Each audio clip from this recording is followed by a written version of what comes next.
Once again, in Strictly Come Dancing, a contestant has had, if not an affair, physical contact with the professional dancer to whom he is aligned.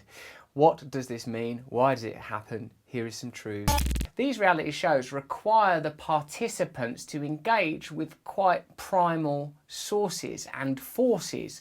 Dancing is a sexual ritual, isn't it? People engage in dance, animals engage in dance as part of a mating behaviour. So when you commodify that or turn it into entertainment, it still retains a connection to its essence. That's one sort of highfalutin way of looking at it. A less highfalutin, more practical way of looking at it is if you spend loads of time, like 8 hours a day, dancing with someone, staring into their eyes, and it's a person that's an age-appropriate, sexually compatible human being, then the idea will occur to you that you could have sex with them, I would imagine.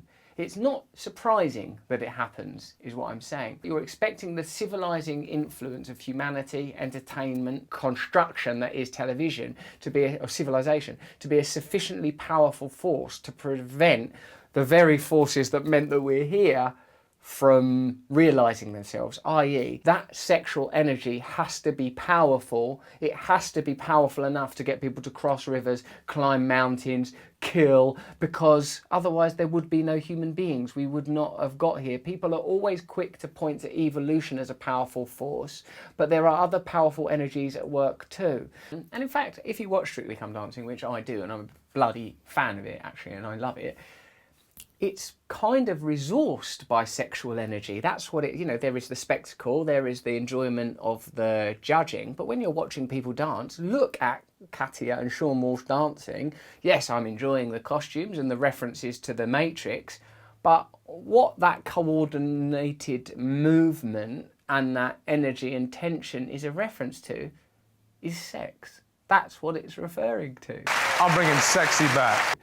Now, we can pretend that we are not apes, and we are apes with aspiration and with divinity and art and culture, but not to the occlusion of the primal animal drives that have ensured the survival of our species.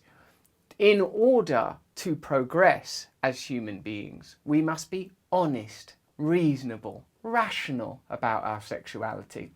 Of course, you know, I'm not suggesting that people should have carte blanche to sleep with whoever they want. There is clearly a need for regulation, moderation around your own sexuality as an individual and around sexuality of societies. But if we are sort of blandly blind in denial about the reality of sex, we will not reach sensible conclusions. Let's be honest. One of the reasons we watch Strictly Come Dancing is because it's sexy. That's one of the reasons. So some people are going to get caught in the whirlwind and the crossfire of all those pheromones flying around on that shiny floor. In a way, what's interesting about this is it's a collision between two forces, civilization and sexuality, the raw energy that human beings have in them, and the sort of post-Enlightenment rational materialism that governs society now. Be professional, keep your head down. Now, there's a place for both of those things, but we shouldn't be surprised when there are ruptures in the veneer of civilization. Some would argue we should be surprised that the veneer is as maintained as well as it is. When so many people are unhappy and dissatisfied with their lives, we should be surprised that there aren't warring chimp-like tribes marauding the streets, fornicating at bus stops. That's the world I want to live in. Chimps doing it on a bus stop. I suppose we shouldn't be surprised that we are interested in gossip because, as any evolutionary psychologist will point out, gossip is the social glue that holds our tribe together, and now that we live in atomised, post-industrial, technological societies, we can't just gossip about, oh, did you see what Janet's done with Barry? So we'll talk about what Sean did with Katia. Astonishing though, isn't it? The very fact that we're gossiping about it is a demonstration of the level that we're actually operating at. How can we condemn Sean and Katia while simultaneously gossiping about them?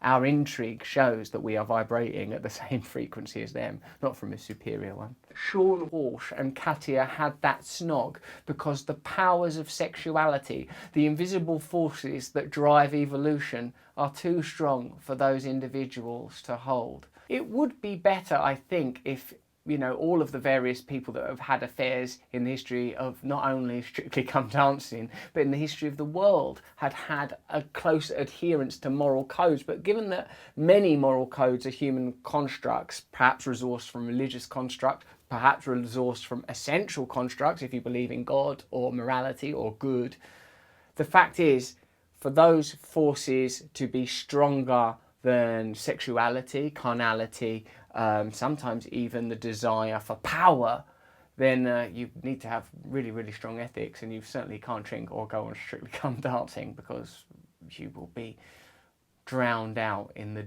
deluge of hormones and priapic yearning. That's some true news.